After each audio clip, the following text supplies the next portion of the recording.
Você já parou para pensar que a sua empresa pode estar pagando impostos a mais? O nosso sistema tributário é bem complexo e é comum as empresas pagarem mais do que o devido. Saiba que é possível recuperar os valores dos últimos 5 anos e reforçar o seu caixa. A Fortus Tax é especialista no assunto e já ajudou muitas empresas nos seus 18 anos de atuação. E o mais importante, você só paga pelo serviço depois que o dinheiro estiver na sua conta. Fortus Tax. Pagar o justo é o nosso forte.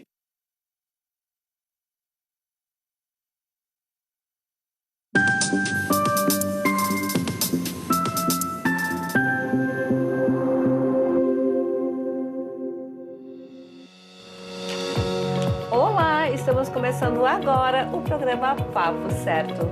Eu, Amanda de Oliveira e Evanira Aguiar. Sejam bem-vindos, estamos aqui ao vivo de segunda a sexta às 8 da noite para informar vocês.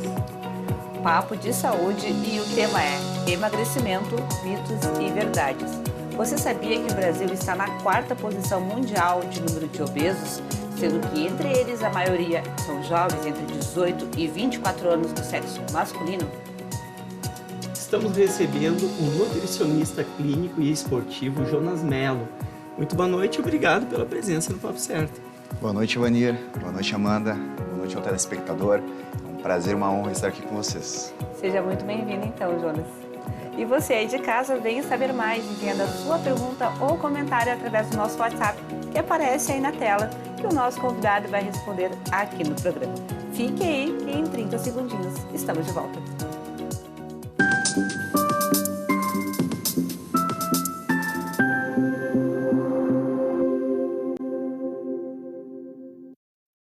Tá difícil encontrar o profissional certo para a sua empresa? Precisa de alguém detalhista para aquela vaga no financeiro? Quem sabe um criativo para o marketing? Ou ainda, alguém focado em resultados? A Fortus RH utiliza técnicas de seleção e processos estruturados, realizando entrevistas, aplicando provas e testes específicos. Tudo isso para buscar a pessoa certa para a vaga certa. Fortus RH. Conectar pessoas é o nosso forte.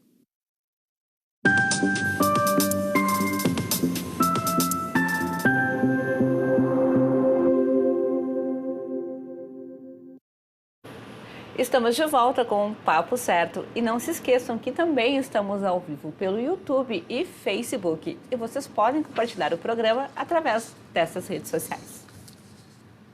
Bom, para começar o nosso papo de hoje, quais as principais causas do ganho de peso e como podemos evitá-las? Perfeitamente. Quando a gente fala de ganho de peso, a gente fala do consumo de calorias além daquilo que a gente gasta. Claro que a gente tem vários fatores que podem contribuir para isso. A gente tem desde ambiente, que é onde tu se insere tanto no trabalho, família e pessoas que convivem contigo, até fatores genéticos, certo? Mas o principal fator do ganho de peso são o excesso de caloria, que muitas vezes também está associado ao sedentarismo, à falta de exercício físico. E hoje, com a facilidade que a gente tem tanto de pedir e ter acesso à comida, isso acaba sendo mais fácil, a diminuição da atividade física, que coopera para que o consumo fique mais alto do que o gasto calórico. Ou seja, a gente se move cada vez menos e consome cada vez mais alimentos que têm uma maior densidade de calorias. Ou seja, alimentos que são às vezes muito pequenos, mas que têm às vezes muito mais calorias do que um prato cheio de comida de verdade, como a gente chamaria, como arroz e feijão. Às vezes a gente acaba tendo medo da comida de verdade, enquanto a gente não tem medo de um bombom que tem tanta caloria quanto um prato nutritivo.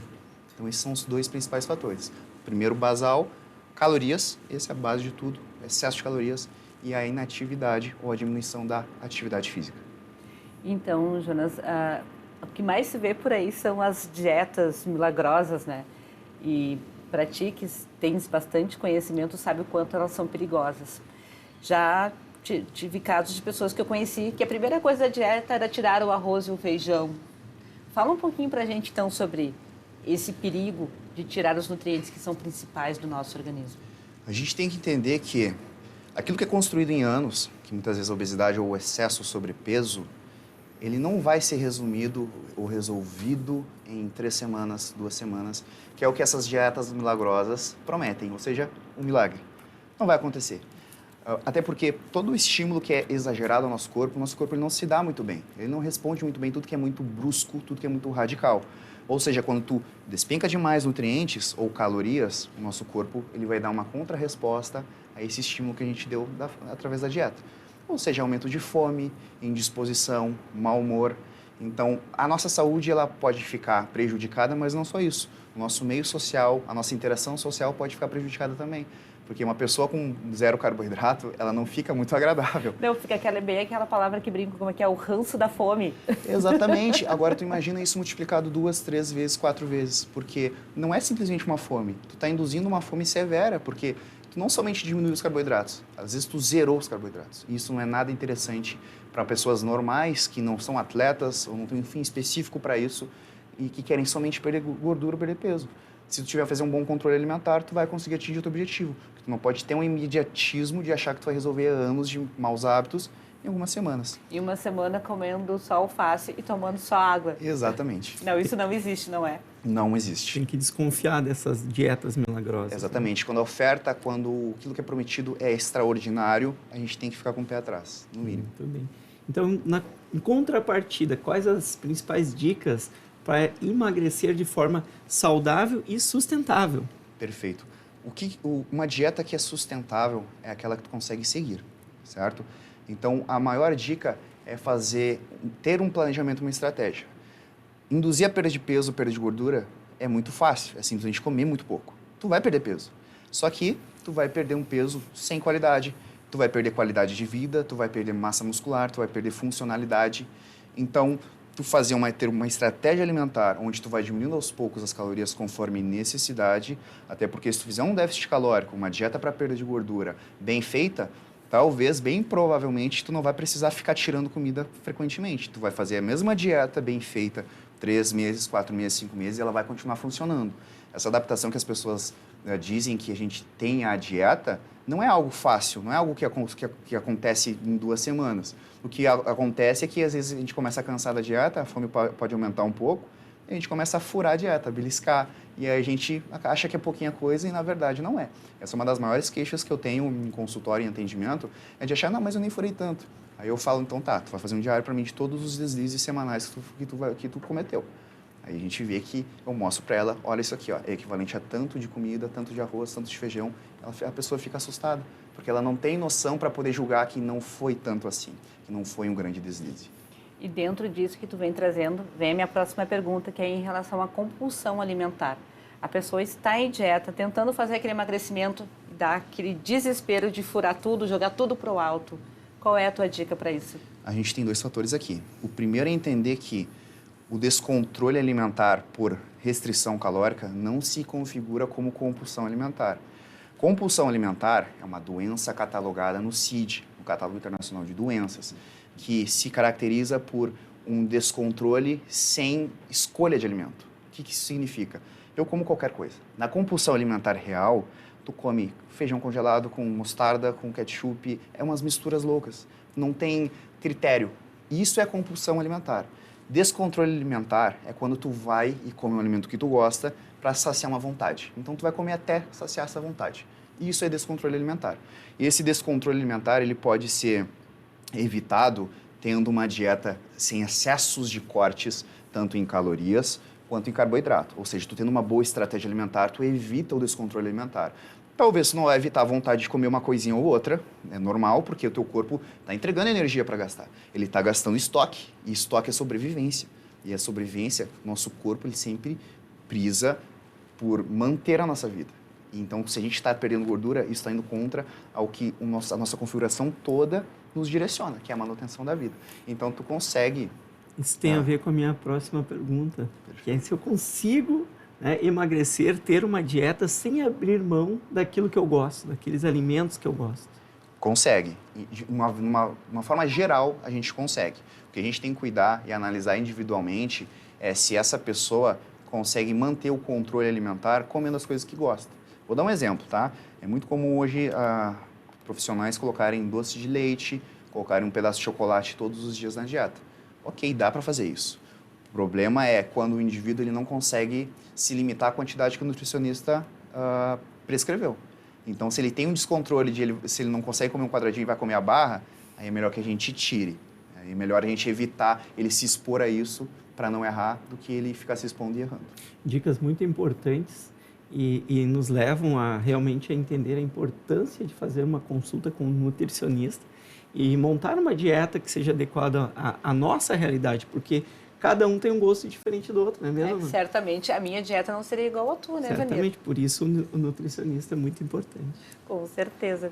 E, Jonas, quais são os alimentos que devem estar presentes, então, em uma dieta saudável realmente? A gente tem que ter alimentos, principalmente, tá, de forma geral, que vão fornecer os nossos 3 principais nutrientes, ou macronutrientes, que são carboidratos, gorduras e proteínas. Então, a gente tem que ter alimentos de fontes proteicas, que podem ser de origem animal ou não. Por exemplo, o frango, o peixe, a carne vermelha. Se tu for vegetariano, vegano, a soja, a quinoa, são alimentos que são proteicos. A combinação de feijão com arroz também se torna uma combinação proteica interessante. Carboidrato, a gente pode ter os cereais, as batatas, são exemplos de alimentos que a gente vai conseguir consumir o carboidrato. E gordura, a gente tem as oleaginosas, a gente tem a própria gordura da carne, que tem que ter um controle, né? Mas a gente também tem a fruta do abacate, que é uma fonte de gordura boa. Então, de forma resumida, a gente tem várias opções para cada um desses nutrientes. Certo. E quais os alimentos para perder gordura e ganhar massa? Quais são? Na verdade, isso não existe. Não existe? Porque, na verdade, o que faz o indivíduo ganhar massa muscular, além do treinamento, desconsiderando o treinamento que é o principal, é a alimentação com caloria suficiente para que o nosso corpo consiga construir esse tecido, que é um tecido nobre. Massa muscular é um artigo de luxo para o nosso corpo, porque requer energia para manter, para fazer manutenção. Então, uma dieta hiperproteica, com bastante proteína, né, entre aspas, carboidratos no ponto certo, porque cada indivíduo também responde de uma forma ao carboidrato, mas zerar carboidrato não é nada interessante para desenvolver massa muscular, principalmente esses 2 fatores, calorias suficientes e uma boa quantidade de proteína. Mas então aquele negócio que diziam assim, que para ganhar massa tem que comer frango e batata doce, isso é um mito então? Isso veio de uma cultura estadunidense. Na verdade, os bodybuilders profissionais lá dos Estados Unidos tinham essa mania há dezenas de anos atrás, anos 80, anos 70, eles consumiam isso. E como eles eram a referência mundial na época, as pessoas acabam copiando as referências. E aí começou a se popularizar algo que não é legal, porque tu acaba limitando a tua alimentação a somente 2 alimentos, o que acaba empobrecendo a tua composição de nutrientes na dieta. Tem uma outra pergunta que eu tenho para te fazer particular, que uma vez eu li sobre isso, que quando tu consome o feijão, tu não deve junto consumir o suco de laranja, porque o suco de laranja, ele ajuda que o ferro do feijão não entre no organismo. Tem algum sentido isso? Na verdade, é o contrário. A gente, lá no nosso intestino, são diversas portas, microportas, onde a gente tem portas específicas de entrada de vitaminas e minerais. O ferro, ele acaba sendo facilitado, é o contrário, tá? Então a entrada do ferro é facilitada pela vitamina C. Então, limão, laranja, acaba facilitando a absorção de ferro no intestino. É isso que ocorre. Então eu li o contrário, eu estava proibindo meu filho de comer feijão e tomar suco de laranja ao mesmo tempo. Não. Acabei de aprender, então, com o contrário. Jonas, que eu estava enganada até então. E, Jonas, continuando por aqui, qual a relação, então, entre a alimentação e o desenvolvimento de doenças crônicas como hipertensão e diabetes? Certo. Todo excesso de calorias, a superalimentação que a gente chama, acaba sobrecarregando o nosso metabolismo de uma forma geral, tá? A gente tem vias e mecanismos diferentes pelo qual o indivíduo fica hipertenso e pelo qual o indivíduo fica diabético. O diabético geralmente é pelo excesso de carboidratos, de glicose disponível para o corpo, seja de doces, açúcares principalmente, como de comida, tá? Chega um momento que a tua glicemia fica tão alta, que o corpo não consegue absorver e jogar para os tecidos essa glicose. Então vai criando uma resistência lá no receptor da porta desses tecidos. Ou seja, essa porta começa a não se abrir mais para a glicose. E a tua glicemia começa a ficar alta sempre. Então tu vai gerando uma resistência por ficar comendo demais. Tá? Então a superalimentação acaba gerando resistência à insulina, que pode levar a diabetes. E a diabetes pode levar a outras complicações, inclusive amputações de membros, certo? E a hipertensão, o fato de consumir muito sódio não é um fator decisivo para que tu fique hipertenso. Claro que, de forma crônica, se tu consome muito sódio por anos, Isso realmente gera um remodelamento do nosso sistema cardiovascular, fazendo com que as artérias fiquem rígidas, certo? Mas não só isso. A superalimentação, que acaba fazendo com que o tecido gorduroso aumente. Esse tecido gorduroso libera substâncias inflamatórias e faz com que o nosso corpo se inflame e gere estresse no organismo. E isso acaba fazendo com que as paredes do nosso sistema cardiovascular fiquem rígidas. Isso pode levar a problemas de coração ou de AVC, por exemplo. Muito bem. E é possível ter uma alimentação saudável sem carne? Quais alternativas nós temos para a carne? Perfeito. É plenamente possível, certo? Não é nada fácil, porque a gente vê muita gente fazendo essa transição para o vegetarianismo, para o veganismo, mas fazendo de uma forma inadequada. Muitas pessoas, inclusive, acabam comendo muito mal. Comendo batata frita, por exemplo, se encaixaria no conceito. Não é derivado de qualquer fonte animal. Mas não quer dizer que tu vai ser saudável por fazer essa transição, não quer dizer que tu vai perder peso automaticamente ao fazer essa transição. Ainda vai precisar de uma estratégia alimentar. Não é porque tu não consome uma fonte de alimento que tu vai estar saudável. Mas o que dá para fazer, tá? Prestar atenção em alguns nutrientes, como cálcio, ômega 3, potássio, magnésio, para que não haja deficiência dessas vitaminas, né? B12, a clássica. A própria proteína também, não é somente comer soja ou comer quinoa ou misturar o arroz com feijão, porque a fonte vegetal de proteína, ela é mais pobre em quantidade e também em alguns tipos de aminoácidos. Tem alguns aminoácidos que a gente encontra em abundância na carne, como os BCAAs, e a gente não encontra nas proteínas de origem vegetal. Então, às vezes, você vai ter que suplementar uma proteína em pó. Às vezes pode suplementar a própria proteína em pó de um alimento vegetal para poder aumentar essa quantidade, já que é mais restrita nos alimentos em si. Porque se tu for, por exemplo, fazer academia e consumir uma quantidade adequada de proteína através da alimentação, ou tu vai comer um volume muito alto de comida, ou tu vai ter que suplementar, porque senão tu vai ficar com um déficit de proteína e isso vai atrapalhar nos seus resultados, por exemplo. Interessante, né? Não, realmente muito interessante, até porque a gente sabe que a busca tem que ser dentro dos alimentos, mas se não tem como, suplementos, então, são indicados, Jonas? Certamente. Mais uma vez aí a necessidade de se consultar o nutricionista, mesmo se quiser mudar o seu hábito, quero ser vegetariano daqui para frente.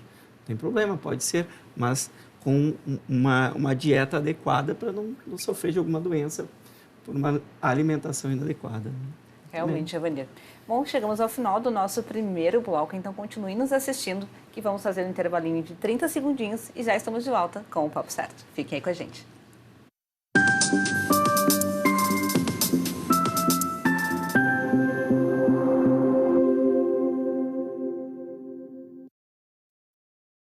Em tempos de juros altos, margens reduzidas e incertezas, rever estratégias é fundamental para manter o seu negócio competitivo.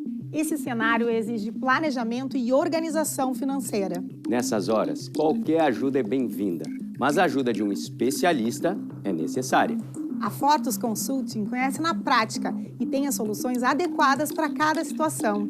Fortus Consulting. Melhorar os seus resultados é o nosso forte.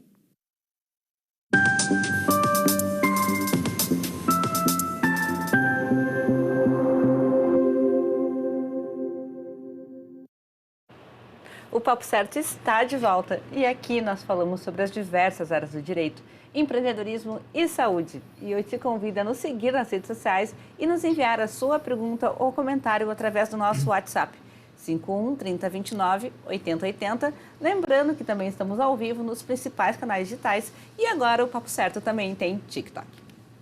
Jonas, qual a melhor dieta para controlar a diabetes? Certo. Quando a gente fala de dieta e diabetes, a gente tem dois fatores que a gente precisa controlar.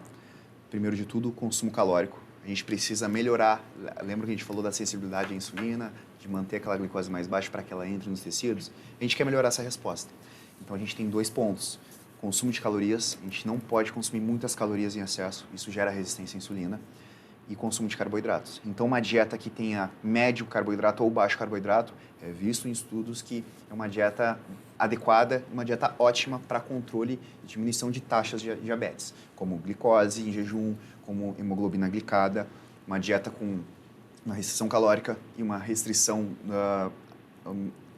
média de carboidratos. Não zerar carboidratos, tá? Mas uma diminuição, um controle com baixo ou médio carboidrato é interessante, esses dois fatores. Ouve-se falar muito sobre dieta sem glúten. Realmente emagrece? Ela é indicada para todas as pessoas?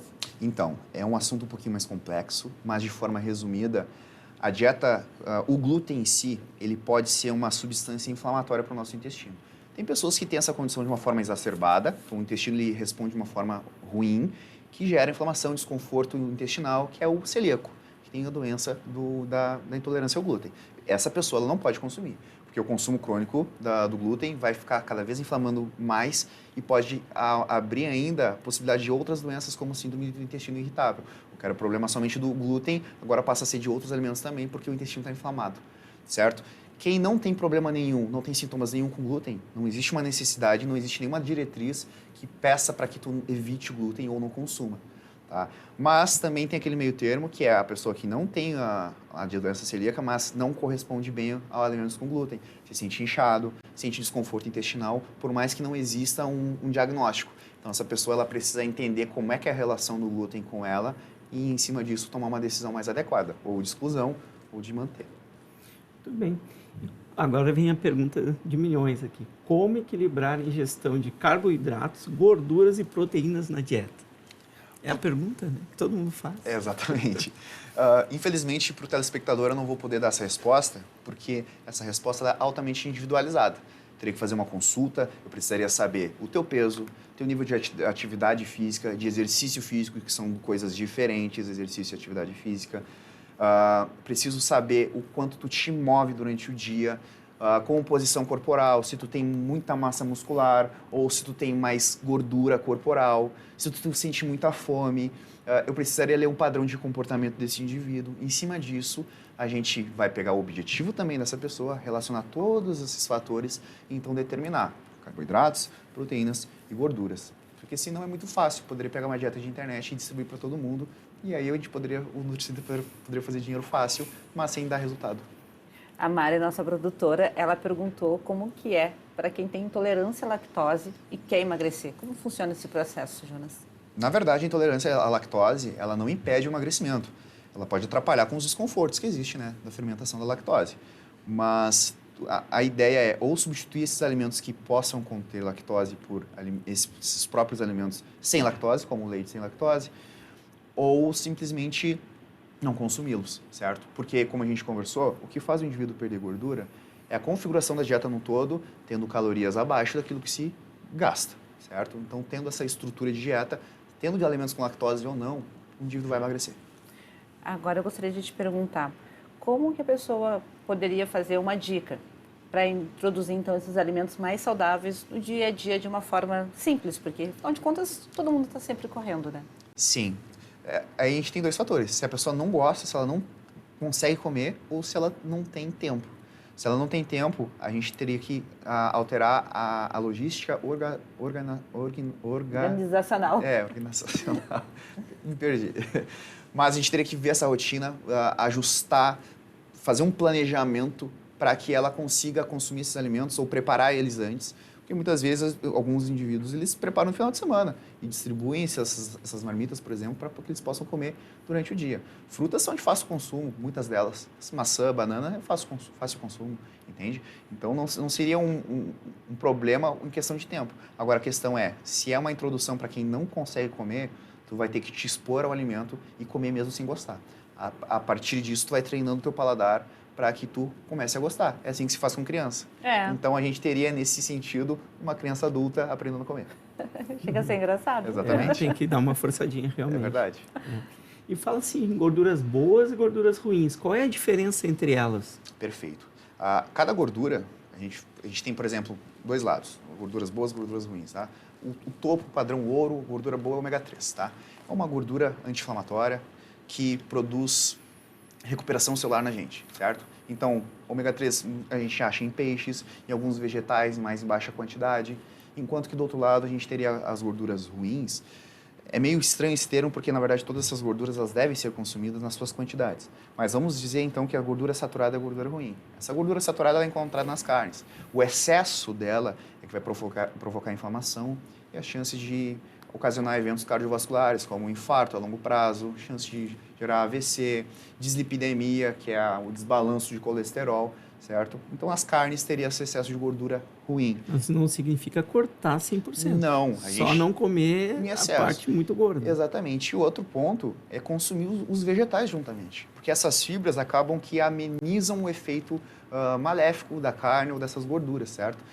Por isso que é importante tu fazer uma consulta para te saber o quanto tu pode comer de cada alimento. Porque se um indivíduo tem 100 quilos, ele pode comer uma quantidade X. Se um indivíduo tem 60, é outra quantidade. E tem uma gordura, se me permite, que é a supersaturada, que é aquela gordura que vem aí dos alimentos, principalmente frituras, em que a mesma gordura da fritura ela já foi utilizada 10, 20 vezes. Aquilo ali já não tem mais a composição da gordura, não é mesmo? O que acontece é que quando tu expõe a altas temperaturas, acaba que essa alta temperatura começa a passar do ponto de fumaça e cada óleo, cada gordura tem o seu ponto. Alguns são em 120 graus, outros 160 graus. Quando tu passa dessa temperatura, esse óleo ou essa gordura ela começa a superaquecer e gerar toxinas. Então, quanto mais tu deixa exposto além do ponto de fumaça, mais escura fica esse óleo. Então, quanto mais veneno, escuro... então. Exatamente. Nossa. São toxinas que existem ali. Dá medo disso. Dá medo mesmo. Eu quero aproveitar e ler rapidinho aqui 2 perguntas que chegaram dos nossos telespectadores. Boa noite. A vitamina B12 é encontrada somente nas carnes ou tem como repor por meio de outros alimentos? Quem mandou essa pergunta foi o Valmor Franciscato. Por alimentos, não. É só realmente da carne. Tu pode substituir de forma artificial, né? Com suplementos. Com injeções, ok, beleza. Dá. Mas por outros alimentos não, a B12 existe, não. Não existe. Tá, mais uma pergunta aqui que chegou do final 9595. Boa noite, gostaria de perguntar para o convidado se a obesidade pode ser considerada uma doença. Sim, catalogada inclusive no CID, que é o catálogo de doenças internacionais. Tá lá, tem um número, se eu não me engano é E45, não sei, tem que procurar, mas se eu não me engano é E45. É considerada doença mesmo, então. É doença. Maneiro, queres fazer a última pergunta? Sim, Jonas. Qual a quantidade de calorias recomendadas por dia para uma pessoa adulta? Assim como a estrutura da dieta, as calorias também são altamente individuais, porque a gente tem que considerar peso, fator de atividade, de exercício. Então, quando a gente define carboidratos, gorduras e proteínas, de forma indireta ou direta, a gente está definindo as quantidades de calorias. Então, um depende do outro. Não tem como eu simplesmente falar assim, ó, consome 2.000 calorias, sem eu saber quanto tu pesa, sem eu saber a tua rotina, como é que tu te exercita, se é que tu te exercita. Todos esses pontos são importantes para determinar os nutrientes e as calorias. Então, a gente já está no final do programa. Aquilo que a gente lê nos rótulos de alimentos, tantos por cento da necessidade ou da quantidade recomendada por dia, aquilo lá, então, é furada. Porque para uma criança... Aí que tá, tem a parte... Depende do adulto. Se a gente está falando de nutrientes, vitaminas, minerais, existe uma tabela. A gente tem então RDAs, é diferente. Micronutrientes é diferente de calorias. Calorias a gente fala de macronutrientes. Mas, por exemplo, vitamina C, vitamina E, complexo B, a gente tem quantidades adequadas por dia e a gente tem limite de ingestões. Aí sim a gente tem uma orientação geral para todo mundo. Olha, gente, entraram muitas perguntas aqui, mas vão ser respondidas logo após o programa, então. Em nome da nossa equipe do Papo Certo e aqui da Ubra TV, muito obrigada pela tua presença. Eu que agradeço o convite, agradeço aos telespectadores, Vanir, Amanda, obrigado pelo convite, contem comigo. Obrigada. Eu agradeço também a você de casa por ter nos assistido e lembro que o programa ele é reprisado às 7h30 da manhã. Então, amanhã, 20 horas, estaremos aqui com o Papo Certo e nós vamos entrevistar o Dr. Márcio Binzeli. Ele é vereador e presidente do Conselho Regional dos Corretores de Imóveis, o Cresci RS. Estaremos esperando vocês. Até lá!